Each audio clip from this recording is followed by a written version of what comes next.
జగన్మోహన్ రెడ్డి అనే ఒక 420 గురించి ఇవాళ మీకు నేను కొన్ని విషయాలు చెప్తాను. 2019 ఎన్నికలకు ముందు ఊరు వాడ తిరుగుతూ ఎన్నికల ప్రచార సభలో సంపూర్ణ మద్యపాన నిషేధం చేసిన తరువాతే నేను ఓట్లు అడుగుతానని చెప్పిన మాట వాస్తవమా కాదా మీ ద్వారా నేను అడుగుతున్నా. అయ్యా 5 ఏళ్ళు అయిపోయింది. ఈ 5 ఏళ్లలో మీరేం చేశారు? సంపూర్ణ మద్యపాన నిషేధం ఏమైనా చేశారా? చేయలా. కానీ మీరిచ్చే మద్యంతో 35 లక్షల మంది అనారోగ్య పాలయ్యారు. దానిలో 30,000 మంది మహిళలు తాళిబొట్లు తెగిపోయాయి. ఇంత పెద్ద కార్యక్రమం చేసిన మీరు 420 కాదా? ఒక్కసారి మిమ్మల్ని నేను అడుగుతున్నా. 30,000 మంది చనిపోవటం అంటే మాటలా? ఒక్క మనిషి చనిపోతేనే మర్డర్ కేసు పెడతారు.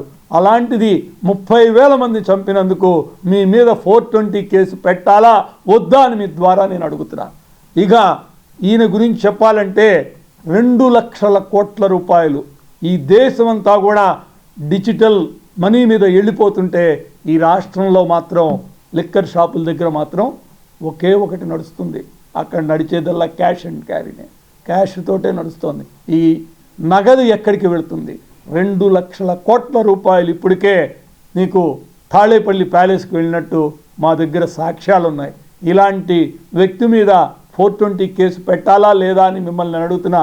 అయ్యా డీజీపీ గారు, మీరు ఒకసారి ఒక మాట అన్నారు, ఎవరైనా తప్పు చేస్తే మాట తప్పితే వాళ్ళ మీద 420 కేసులు పెట్టాలని. ఇవాళ ఈ జగన్మోహన్ రెడ్డి మీద 420 కేసు పెట్టే ధైర్యం మీకుందా అని మీ ద్వారా నేను అడుగుతున్నాను.